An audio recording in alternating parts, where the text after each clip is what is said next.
Okay everyone, today in this section I will explain about how you can make video TikTok style for your content, okay?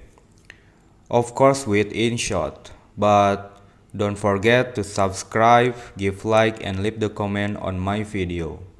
I have this video and now we will change to the TikTok style ratio, okay? The way is click the video and then select crop. As you can see, you can select this TikTok style icon. So this setting for TikTok style video, okay?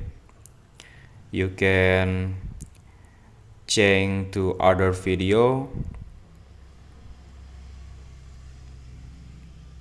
Select TikTok.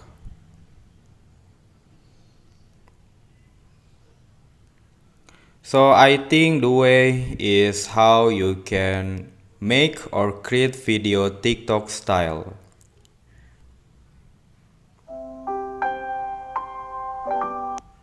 Thanks for watching this video. Make sure you subscribe, like and leave the comment on this video. Thank you.